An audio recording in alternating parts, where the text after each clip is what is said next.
And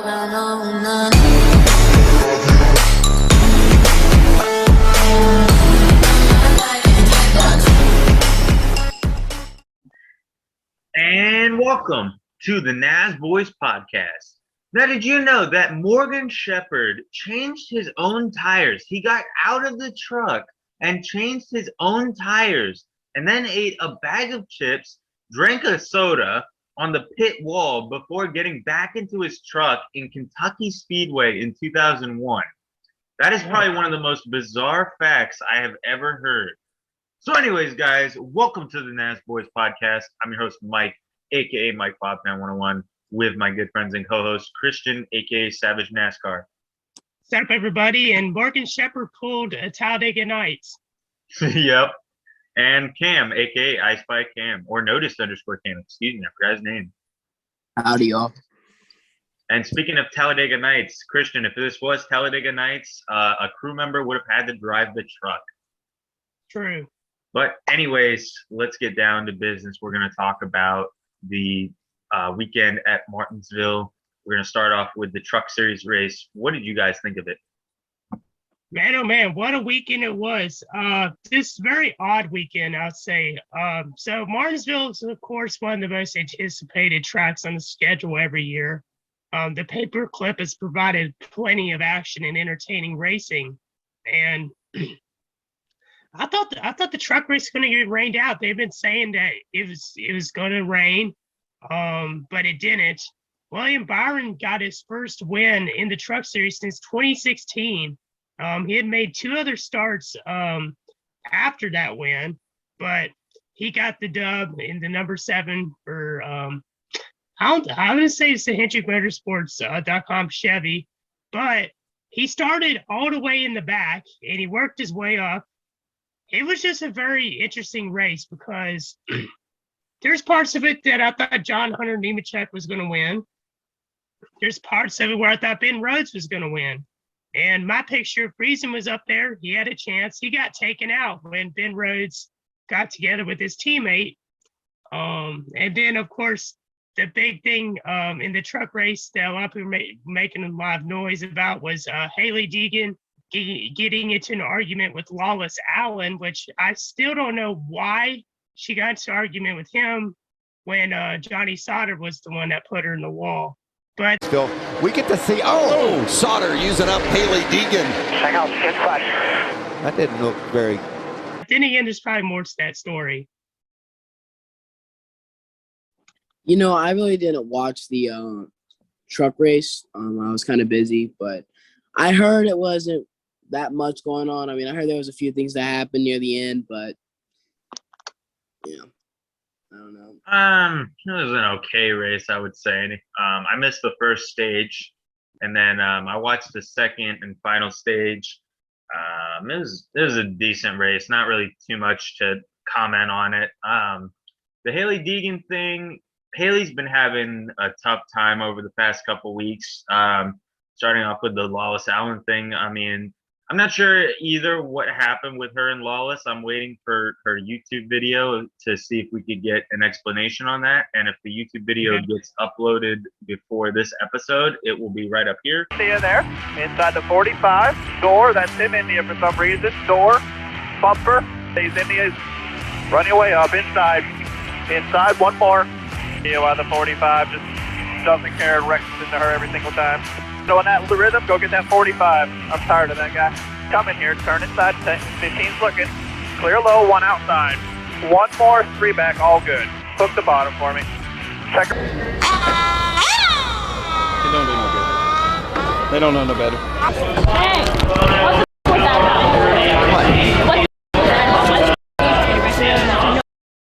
Which part? Finished inside the top 20, Vince. 19th and 20th for Deegan and Allen, and they have a difference of opinion. So you guys can watch it if you haven't.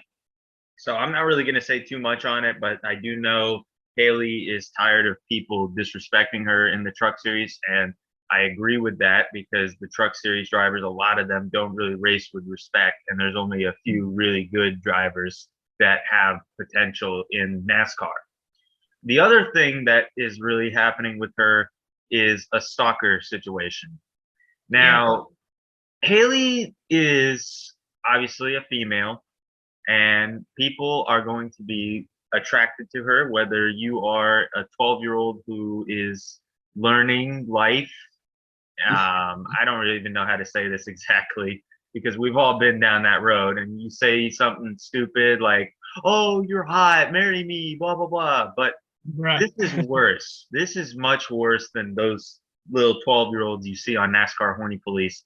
This is a literal grown man, like 30 or 40-year-old man who got catfished by a fake Haley Deegan account. So if you guys have never seen these accounts, basically it will be like Haley Deegan 67, for example, and it will say, "Hey, this is Haley. I got locked out of my account," or "I want to try to talk to my fans." And what it's going to do is basically try to scam you and ask you for money, probably. I have not had too many encounters with these besides messing with them because it's fun to mess with them and then they block you. But this guy took it too far. The catfish was basically telling the 40-year-old man that her boyfriend Chase Cabaret was abusing her, and the guy got really, really upset about it and decided to threaten to kill Chase Cabaret. And he was leaving a bunch of threatening messages, found their shop address, and I think found their home address. And they missed going out to Cletus McFarland's Freedom 500, which is an amateur race full of a bunch of racing / like dirt YouTubers and car YouTubers. Yeah. So that really sucks for Haley. In my opinion, this guy is a freaking tool. I mean, how are you 40 years old, 30, 40 years old, and you're getting fooled by a catfish? And the best part is, or not the best part, I say best part sarcastically, but he's blaming it on PTSD.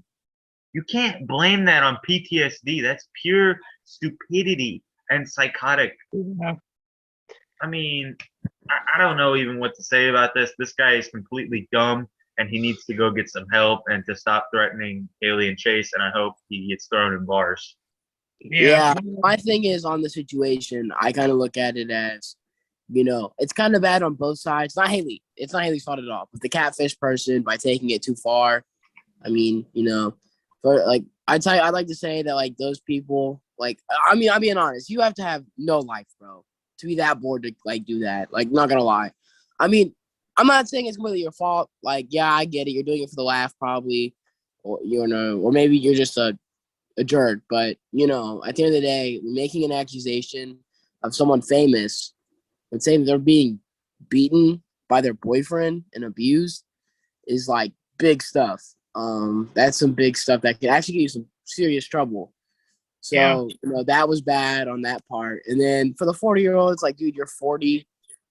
Haley's like young.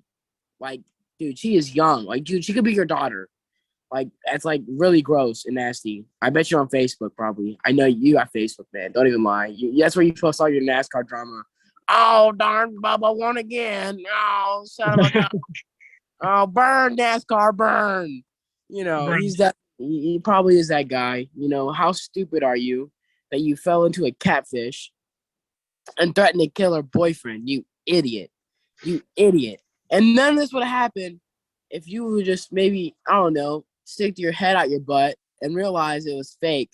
You 40-year-old dropout of high school, no neck man. It's just people like those guys in like sports in general, or like especially in the NASCAR community, that just make us look so bad. I mean, it's most of the older guys. I mean, let's be honest, it is. It's most of the older guys that makes the NASCAR community look bad. I mean, there's some younger guys, and listen, I will say this: in social media, you will see there's certain people that will screw it up, but there's a lot of old people that I will say can't let go of things that's nice, and they're just socially awkward and can distance themselves from everybody else and make us look bad. And being them, they look at the older people's opinions more than they do us. And so, I feel like a lot of the media looks more on those bad opinions than they do the younger generation. And that's just my opinion. I'm not saying any of this is true either. I'm just saying this is my opinion. But, and really, I think it's just all around crappy situation. I honestly kind of hope both people get in trouble, but definitely that 40-year-old guy. Like, come on, dude. Really? That's gross. Yeah, and the situation's just crazy. Y'all pretty much said almost all my thoughts. I meant to say earlier that Zane Smith was the guy that I thought was probably going to win truck race because he won like the first 2 stages. I think he won. He led 55 laps. But yeah, I mean, I've seen plenty of toxic behavior among some people, older fans. But then again, I don't think that most of the toxic fans are older. I'd say most of them average around 30 years old. But then again, I mean, the person who made the bot, I like to call them bots, people that try to trick people like that on social media with certain things. But I'm not saying that the guy, what he did was right. It's obviously wrong and just disgusting. But the fan accounts, they have to have some blame for this too, because why would you make an accusation like that to try to trick somebody too? They played as big of a part in this as he did, but then again, he can't use PTSD as an excuse for that too. And I mean, he should know better than that too. Like, that's just ridiculous, and it's beyond stupid that you would think that that's actually like her saying that to you.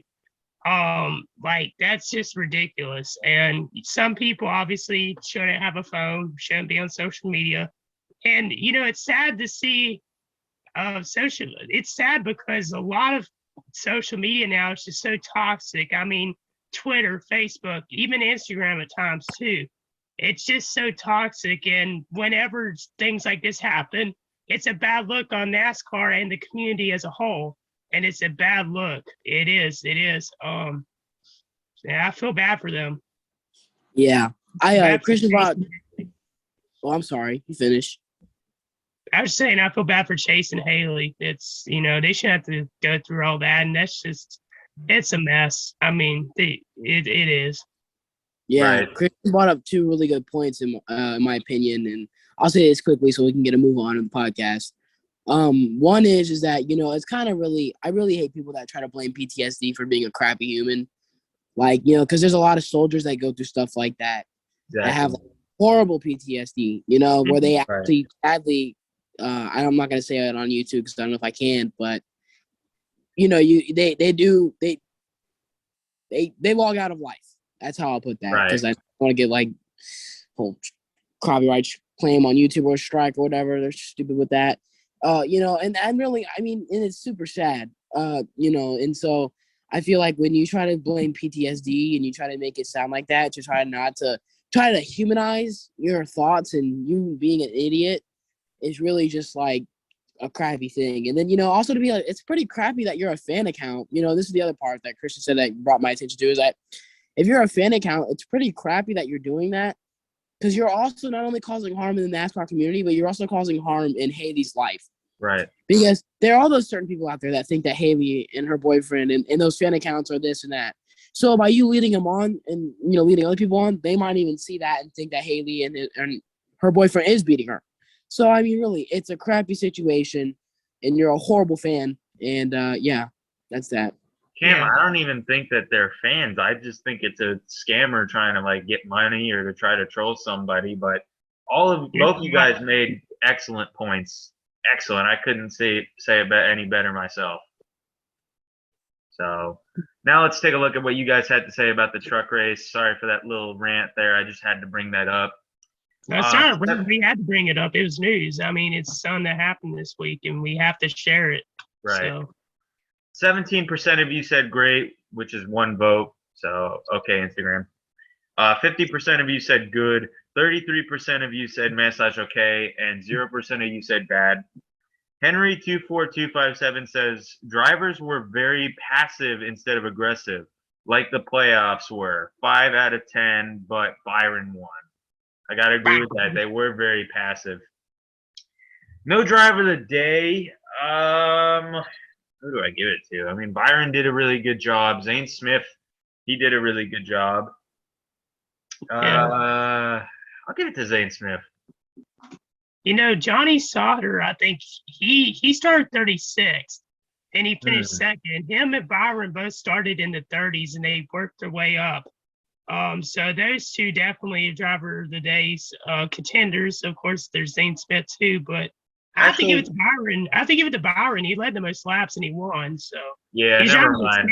Spire Motorsports truck too. I didn't realize he was driving for Spire Motorsports and not Hendrick in this race. Yeah. Well, I didn't really watch the race, so I'm just gonna go with what you guys say. Yeah, I'm gonna scratch my Zane Smith pick. I'm gonna go with Byron. I forgot where he had started from, and then he won the race, so that's pretty epic. All right, now let's talk about the Xfinity race, and man, this one was eventful. What did you guys think of this? Man, the best race of the weekend for sure. I didn't watch it live because I was busy, but we'll get. I'm sure we'll talk about the tygibbs and Mayer fight. It paid off. 35 laps. We got some angry fellas here. Tygibbs, Sam Mayer. Helmets on. Oh. Here we go. Coleman talked about the fact they've been racing each other for a long time. Oh, and there's a punt. Tygibbs going after Sam Mayer, and we've got a fight at Martinsville.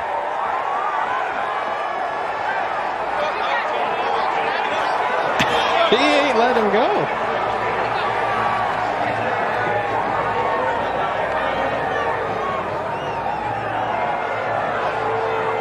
Couple good shots. Connected. Tygibbs, Sam Mayer.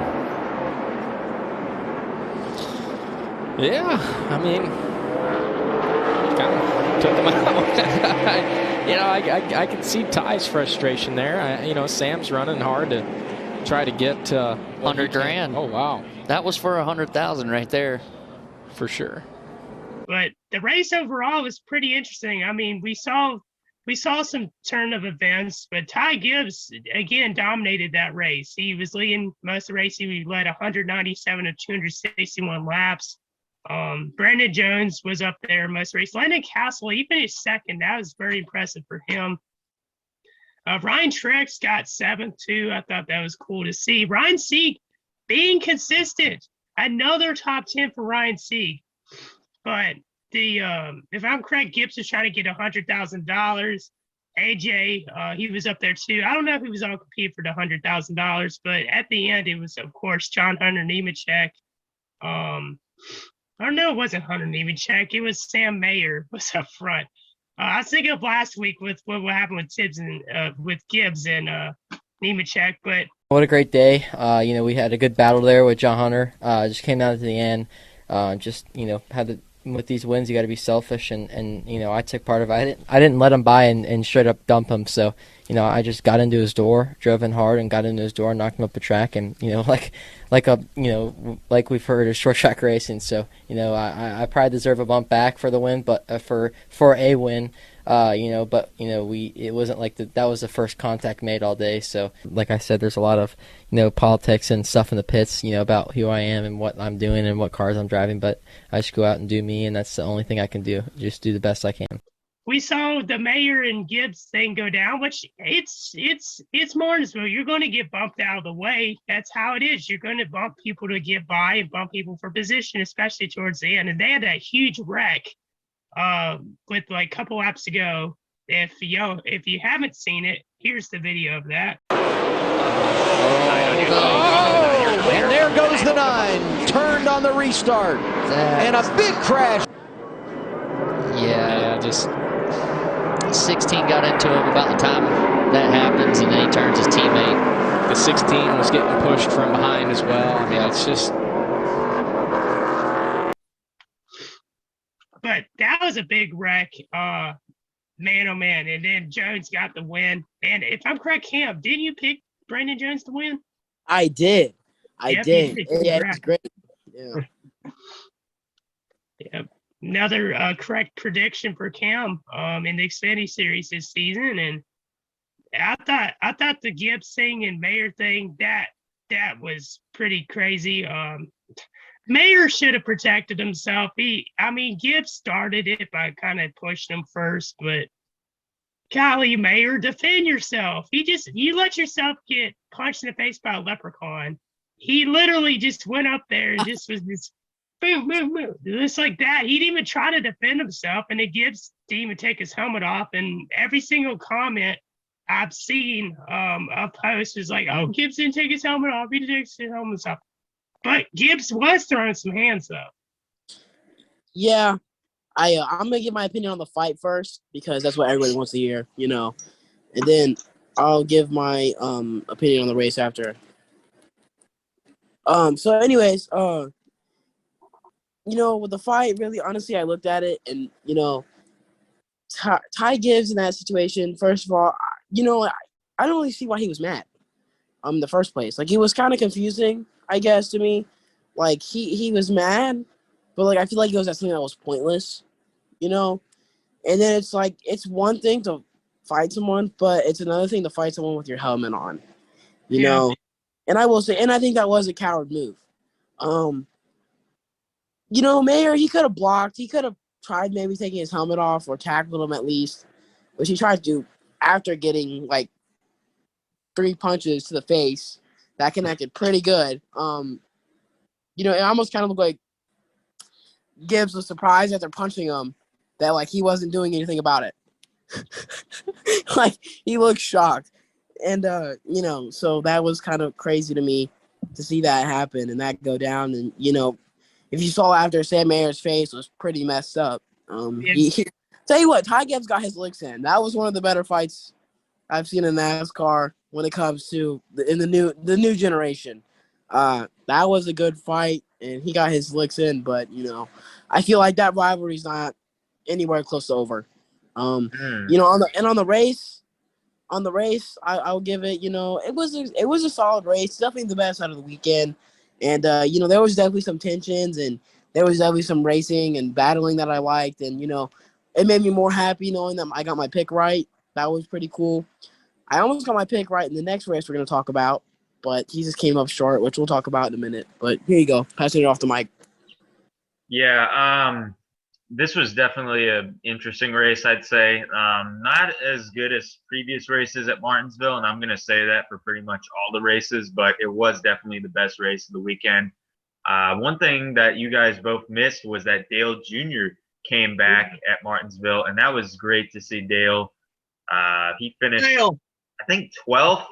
I'm not entirely sure, but he started his day out kind of rough and then ended up coming back in the middle of the field after that huge wreck. I think that was the one that Christian was talking about.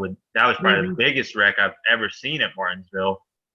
But overall, the race was pretty interesting. Now, I think the topic that everybody wants to hear my thoughts on the Ty Gibbs incident. I got to say, I'm neutral on this. This is one of those times where I'm not going to pick a side because here's why. They're racing for $100,000 with the Dash for Cash thing. The Dash for Cash thing is such an interesting idea, especially on a short track as short as Martinsville. It's like one of, if not the shortest track in NASCAR right now, besides the Coliseum that we just raced at in February. So obviously there's going to be tensions. There's going to be people bumping each other out of the way. Sam Mayer, he made the great bump to go 3 wide and to pass Ty Gibbs and Landon Castle, which was a good move on paper, but it ended up screwing him and Gibbs. And Gibbs got mad about it, which, is not shocking because it's just short track racing. That's what happens. But I do agree with the point that Ty Gibbs is kind of being a hypocrite because he just bumped his teammate John Hunter Nemechek out of the way just a week prior to get a win. So I'm not really going to say too much because I really like the bumping on both aspects. Now, for the actual fight part, I'm not entirely sure what really led up to the fight itself because I know Gibbs pushed Mayer and that started the fight. But I don't know if Mayer was doing something to provoke Ty Gibbs that made him snap like that because Ty Gibbs is a Christian. They don't usually get like that angry, and it was just out of character and like something sudden for Ty Gibbs, and he just snapped. Mayer went to go retaliate, and Tygibbs gave him a 1-2-3, which, I mean, that's kind of a bad look for Tygibbs, but eventually they said that, that they made up in the hauler and they shook on it. So apparently it's over, but I don't know really what to say about it. I get why Gibbs is upset, and I get why Mayer made that move, and I completely support Mayer's move. I might be leaning a little more toward Mayer, but I do understand both sides, and both sides of people that were on either side were making good points. Well, I have a couple of things to add about that, Mike. Gibbs is in the wrong. I mean, yes, it's $100,000, but that's nothing to Gibbs. That's nothing to Gibbs Racing. I mean, his father is nothing like that, or his grandfather. It's nothing to them. I mean, they make millions. And with Ty Gibbs, I'm not one to question someone's Christian faith or say if they're Christian or not. But I do not know if he is. But then again, I've heard stories about Joe Gibbs Racing, with Joe Gibbs saying he's a Christian and all that. But I've also heard that Joe Gibbs has one of the most foul mouths in NASCAR from some people I've heard. But then again, that's just rumors. And, that's some people's he said, she said things. I do not know that to be factual. But Gibbs is spoiled, and I can't stand him. I can't. He's now he's like the new Kyle Busch now, or Kurt Busch getting into NASCAR. He's become the villain of the sport right now. I mean, I definitely agree with the part that he's spoiled. He has the talent to back it up. It's not something like Austin Dillon where he has like limited talent. Mike. I'm sorry? He has the car to back it up. Well, yeah, but it's talent and the car. So that's just my opinion. Put him in the 51 car and he would finish 20th. I don't know about that. I really don't know how to say about that. I mean, you saw Ty Dillon in the 54. He did decent, but not as good as Ty Gibbs is doing right now. Car. That's different. Yeah. I don't know what to say. I agree with the point that Ty Gibbs is spoiled, but I think that he has some talent, but he's gonna get rushed. Personally, I don't actually have much of an opinion on Ty Gibbs. Like, part of me agrees with Christian, but the other part of me agrees with what Mike's saying. And I'm gonna leave it at that because, you could argue it both ways, really. I see both you guys' points. So comment down below what you think about Ty Gibbs and your opinion on his driving ability as well. Yes. All right, now let's take a look at what you guys had to say. 50% of you said great, 25% of you said good, and 25% of you said meh/okay. 0% of you said bad. Henry24257 says lots of wrecks and interesting strategy. 8 out of 10. Thoughts on the finish? He says pretty wild. Just final lap, knuckle to knuckle racing. Exactly what you need to see at Martinsville. Yep. Here's what you guys had to say about the Mayer and Gibbs fight. 90% of you were on Mayer's side, and 10% of you was on Gibbs' side. Wow. Henry24257 again says Gibbs needs to be taught a lesson if he wants to be in Cup. Can't be doing this stupid stuff. I gotta agree with that. He can't be going up to, let's say, I don't know. I'm just gonna use him as an example. Kevin Harvick can be doing that because Kevin Harvick will probably whoop him. Kevin Harvick, the young Kevin Harvick was like angry. He's a fighter. There's so many videos of Kevin Harvick that I could mention with him, like jumping over people's cars, getting in people's faces, angering people. I think Ty Gibbs definitely needs to mature because there's also that factor that he is an 18-year-old and not all 18-year-olds can be mature, and he does need to grow up a little bit. So I hope that will come with time. But he is in the wrong with punching Sam. I can't disagree with that. I'm just saying I understand why he would be a little bit peeved about it. Well, yeah. When I look at it, I kind of look at it as a thing of, it was one of those situations where I think Gibbs was wrong, but at the same time, I feel like, and this is what I'm learning, like, you got to learn times. I think everybody does this. I'm really good at putting myself in other people's shoes. And, you got to have to think off of, like, first name reactions that happens when, like, most of the time when you're about to get in a fight with somebody, you don't think about getting in a fight with somebody. Or like you don't think like sometimes like you can just be so angry that you don't even think about what you're doing, and I see it. That's one of those situations. I mean, I definitely that could have been it. Maybe he already knew what he was gonna do, and he knew what he was gonna accomplish. But honestly, I feel like this was one of those situations where he just kind of blacked out and did his own thing. Tygibbs should definitely apologize. Right. That is definitely a good point that I left out, Cam. Yeah, but I don't think this is the end of this, though. Like, I think we will see these two again. We'll see. I mean, I also agree with the fact that he should have taken his helmet off. That was stupid that he didn't take his helmet off. I saw him, like, reaching for something. I don't know exactly what had happened, but he definitely 100% should have taken his helmet off even before he went up to Mayer. Mayer took his off right after Gibbs came up to him, and I would have taken my helmet off as soon as I got out of the car. That's what you should do. It shows more respect that way, in my opinion. Yes, for sure. I was going to also add that with Gibbs, right, he's just rubbing a lot of people in the wrong way right now. If you put him in the era of the 80s, he'd be beaten up in a holler. Darrell Waltrip would have beat him up. Carol Yarbrough would have beat him up. Most of these guys would have wrecked him intentionally many times. Right. So he's a hypocrite because he's over here like, oh, I can pump anybody out of the way to win. And then when he gets bumped once, he cries about it. You know what I'm saying? It's not the first time he's done that either. There's times where he's complained about getting bumped up the groove before too. This isn't the first time. And I know there's plenty of people that are not a Ty Gibbs fan right now. There's a lot of people that aren't.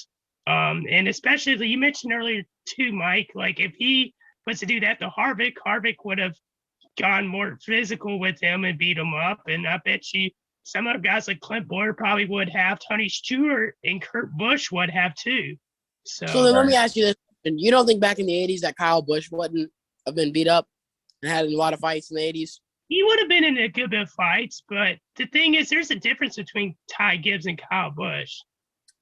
I mean, yeah, Kyle Busch, he's a veteran. He knows a lot about the sport, and he is a very aggressive racer. He's not as much of a whiny baby as Ty Gibbs is being right now, I guess. I mean, but he's been better. Kyle Busch has been better in recent years. Let me finish what I want to say. I agree. But I also would like to say that Kyle Busch in his younger days was still that ruthless aggression. Like he'd still do things. He wouldn't whine as much, but he still got his point across that he was upset with the situation. Of course, and he that's had what he's known for. And he had his moments of where he was super petty. So to say that I think he's almost on the exact same level as Ty Gibbs is, and people love Kyle Busch now. So I feel like it's just one of those things where you got to look at it in both ways. The younger Busch is worse than Ty Gibbs in regarding their attitude and anger problems because Kyle Busch was way worse back then. But he's definitely gotten better over the years. And Kurt Busch has gotten way better. I mean, Kurt Busch is now one of the nicest drivers in the garage compared to when he was younger. He was always trying to come up with fights and everything, especially the Jimmy Spencer incident. I don't know if y'all remember this part, but when they got to fight at Michigan, he threatened Spencer's family, and Spencer punched him while he was in his car. Yeah. And Spencer almost went to jail for that. Yeah, I remember that part. Yeah, that's, we could go on more about that. We probably should move on. Just in conclusion, Ty Gibbs is around my age. I'm 18 years old. Ty Gibbs is older than me. He's going to be 19 soon. He needs to grow up, and this is the time where you need to start maturing. Get your immaturity out of the way and grow up. That's going to help you way down the line, especially if he's going to be thrust into cup if someone like Truex or Kurt Busch retires soon. And like I'm going to say this last thing, and then I'm going to leave my opinion of it. But, it's also one of those things where it's like this stuff won't slide as much as it does in Xfinity when you're in Cup. Right. I mean, you cannot do this stuff. I mean, there's a reason why when you see them fight, they're sluggish a lot of the times. And, they're quotation marks punching each other, and that's because, there's repercussions to it. And those repercussions, I think, get more heavier, and it's a lot more damage to you when you're in Cup than you are in Xfinity. So Exactly. Yeah.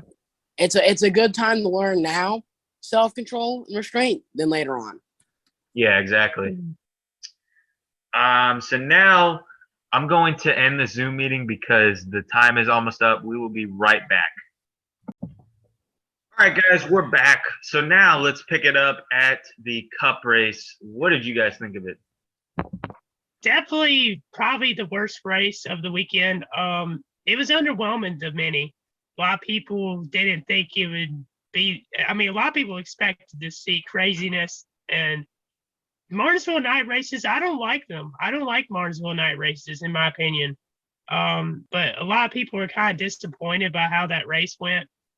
But Hendrick Motorsports was really strong as always at Martinsville. We saw Chase Elliott lead 185 laps.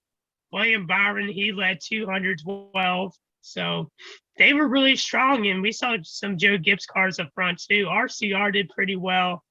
Stuart Haas Racing did also. Eric Almirola got 8th and Briscoe 9th, but I didn't watch the race because I was at work, but I saw the highlights, and I'm kind of glad I didn't watch it from what I've heard. It's crazy. I was looking at my notes, and 35 cars of the 36 either finished on the lead lap or 9 laps down. There was no other cars that were 10 or more laps down, which is that I think is ridiculous. But they shortened the race to 403 laps. There was they said something about it snowing at one point, and there was rain. But they got the track dried and they got going. But what's y'all's thoughts about this race?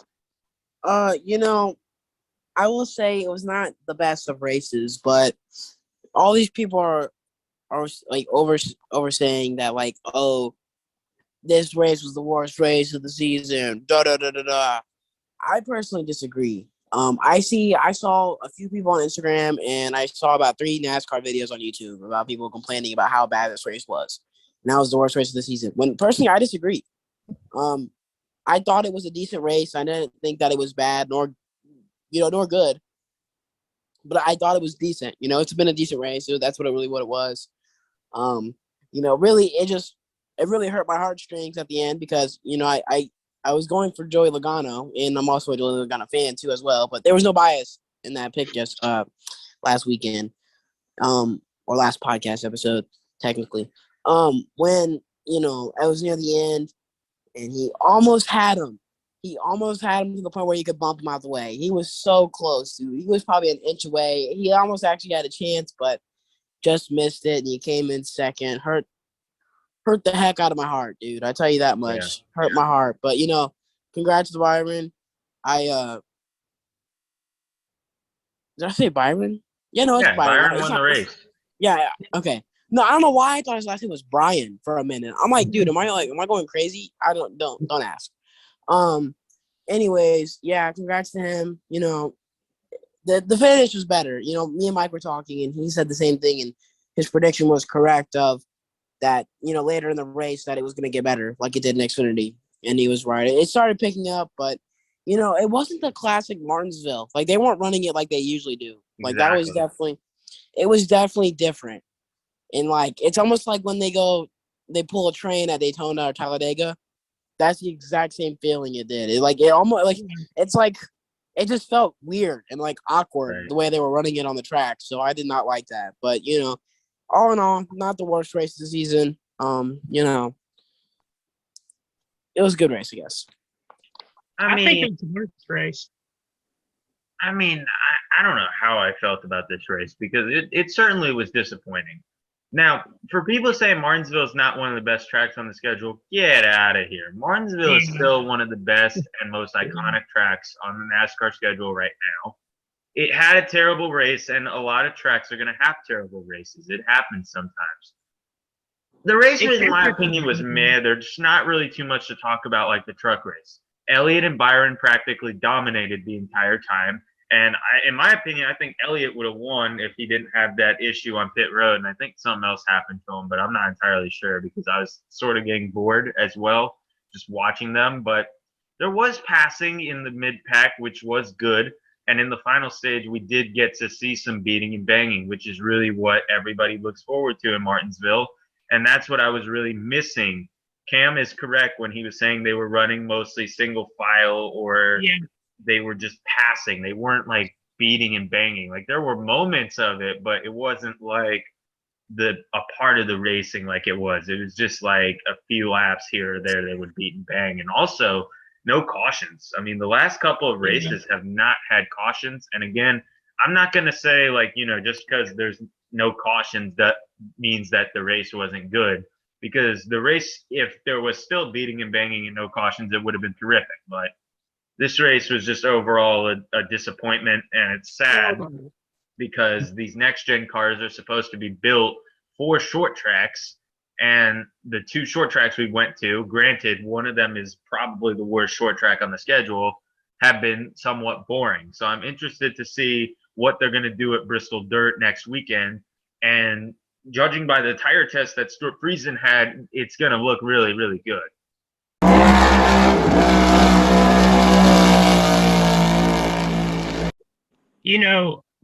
I was going to say, like, I think it's the worst race of the season so far.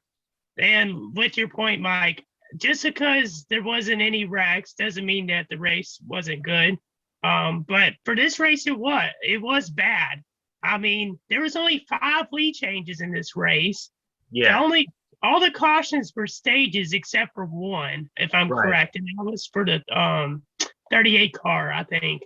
But it was just all single file. You know what I'm saying? It wasn't the usual Martinsville. Plus, I don't like the sound of the new cars at Martinsville. I saw some fan footage of it. The cars don't even sound like they sounded electric.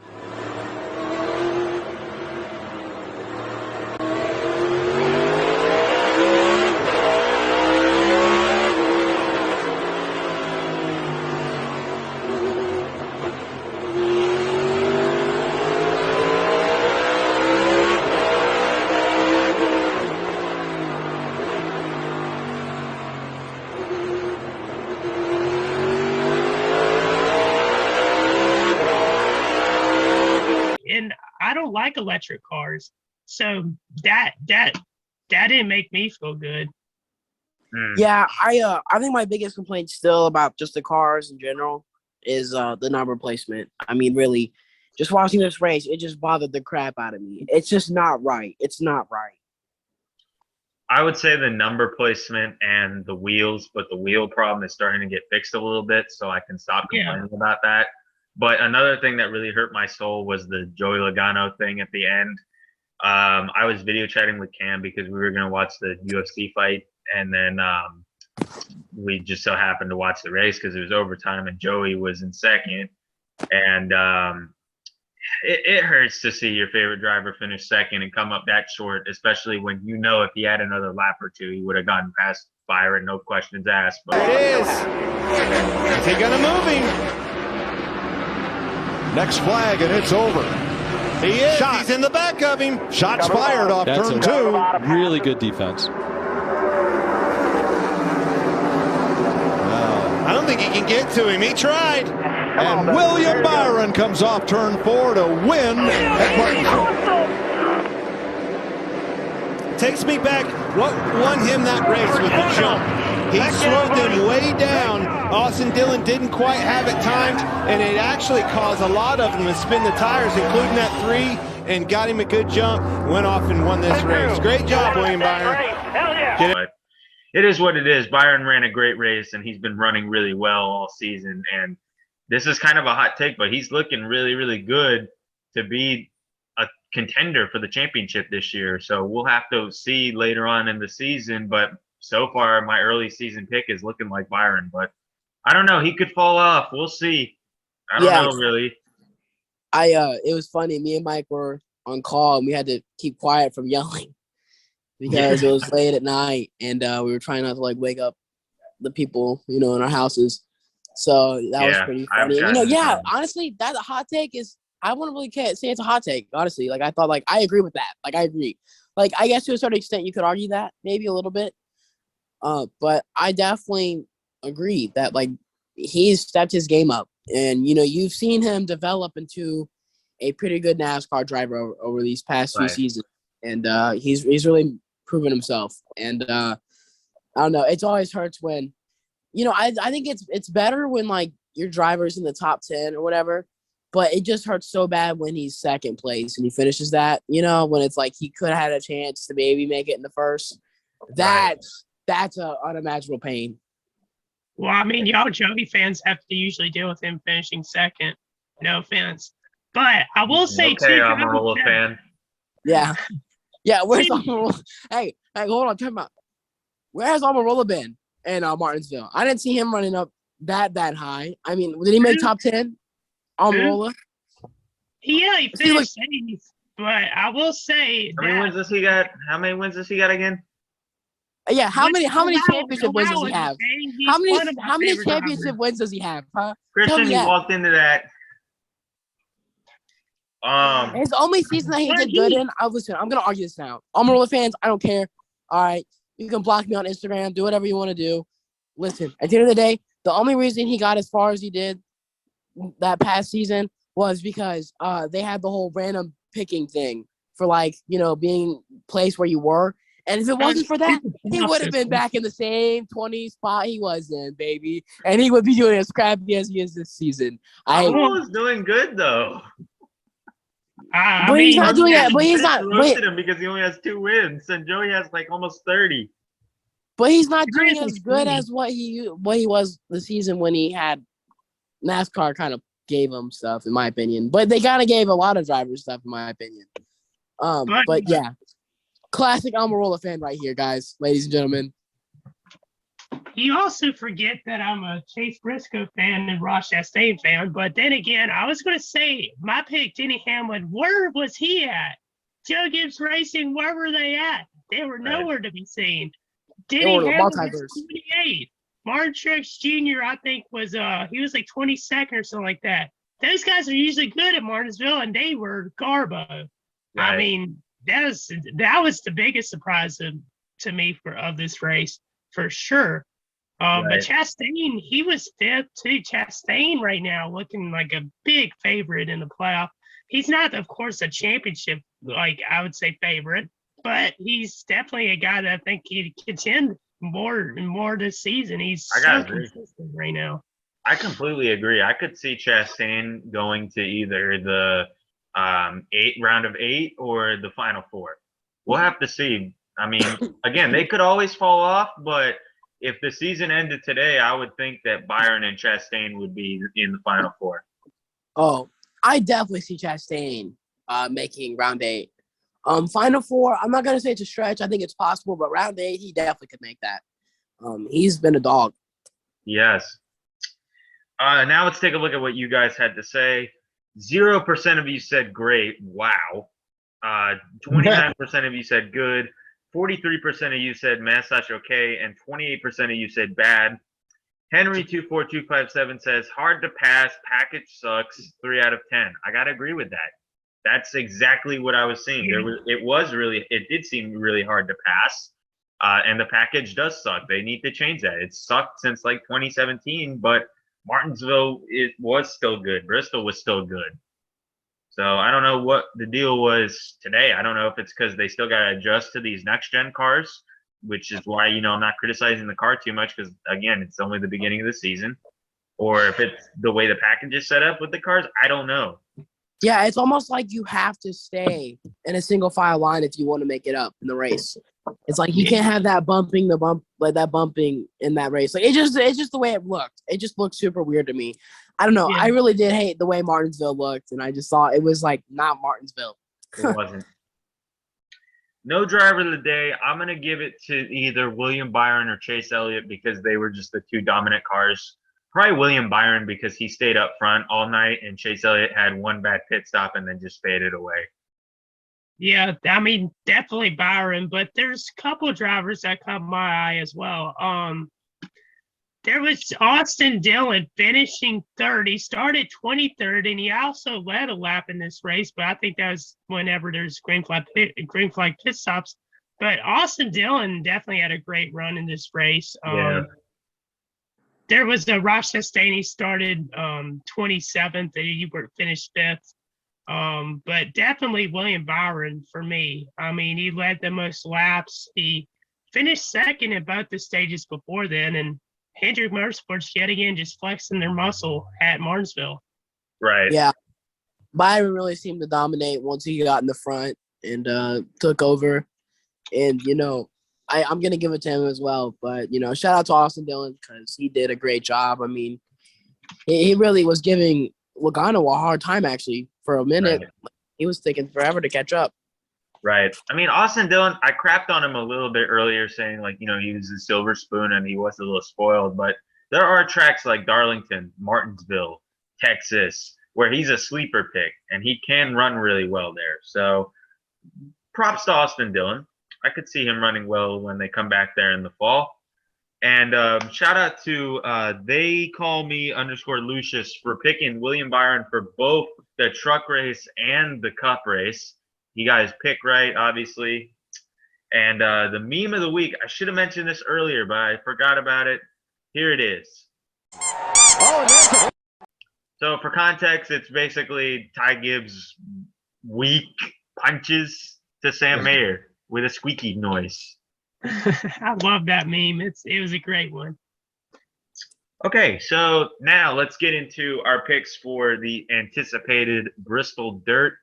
The trucks and Xfinity are racing there this week. Or not Xfinity, excuse me, the Cup. I don't know why the Xfinity isn't racing there. All right, so for the truck race, this is going to be a little bit odd with my picks this week because it's kind of reversing the order. Now, Joey Logano, he is racing in the truck race this week, which I'm very shocked about. And usually I don't like seeing Cup drivers running in the truck series because I don't think it's really that fair. But I'm kind of excited for it, probably because he is my favorite driver. And you know what? I'm going to go with him to win the race in the purple Planet Fitness car 54 with the Joe Gibbs /KBM font. So that should be interesting. So I think Joey Logano will win this race. It's always the biased picks with you. It's not biased, though. He won the race last year. I'm just playing. But, yeah, I'm looking forward to going to the Cup race. I'm actually going to the Cup race on Sunday with my grandfather. But the truck race last year was won by a Cup driver. It was won by Martin Truex Jr. So I could see a Cup driver winning. Now, did you know that Stuart Friesen's wife, Jessica, is going to be in the race? I did. We'll see if she qualifies this time. She didn't qualify the last time. True. And Harrison Burton's in the truck race as well. Also, Byron. Byron could do well again. So it will be interesting seeing Joey Logano and Byron battling once again in the truck series. Yeah, see, I don't know if Byron's going to – I don't think he's going to win the Bristol Dirt Race. It's kind of hard for me to pick one, but I'm going to say Zane Smith. He's just been on a roll lately. He's got a great car. He's been very consistent. He's led a lot of laps. I think Zane Smith is going to win the truck race. I think I'm going to give it to Byron. I think, he's coming in there with this extra confidence. And, I think he's going to be on this, new level of just, he's going to be doing great. I think he's on a roll right now. I think he can keep it up. And I got Byron. Now, Christian, you mentioned Martin Truex earlier, and I said I was going to reverse the order. This is my pick for the Cup race. I'm going Martin Truex Jr. As long as he doesn't have any issues like he did last year, I think Martin Truex will win the race. For some reason, he just adapts to dirt well on stock cars. So Martin Truex Jr. is my pick, and if he's racing the truck race, which I'm not sure if he is or not, if he races the truck race, I'm going to go with him to sweep the weekend, but if not, Joey Logano, but Martin Truex is for sure my Cup pick. Whenever I found out that they were having the race on Easter Sunday, I was like, why Easter? But right. It's going to be a fun event, I'm sure. Darrell Waltrip's actually going to be in the booth again for Fox. on Sunday. But this is gonna be an interesting race, especially with the new next gen car. I'm sure we'll see some wrecks for sure. Probably on restarts. This is going to be a tough one. I think Eric Jones ran really well there last year. He had a chance. Daniel Suarez had a chance. Logano, I picked him to win in last year's race, and he did. I don't want a Joe Gibbs driver to win, and I picked him 3 weeks in a row. But I'm going to do it again. I was thinking Kyle Busch, but whenever I was thinking about this earlier today, I was picking Truex Jr. to win this too. Okay. And I'm picking Larson. Larson. All right. Larson, listen, I will say this. I'll give my reasoning why. First of all, he's known for being good on dirt. Yeah. I think he's looking for that vengeance again to come back in, and he's been running decently well. And, I think at Bristol, he always does a great job. And I think he's going to be level-headed. I think he's going to come into this like it's nothing. And I think he actually has a really good chance. I think he's more of a sleeper pick, but I think he can do something. Good pick. All right. Larson is not a bad pick. Truex is not a bad pick. And so with that will conclude this week's episode. Thank you guys so much for watching. Comment, like, and subscribe. Make sure you guys follow our socials. Join the official Nasboys NASCAR Fantasy League.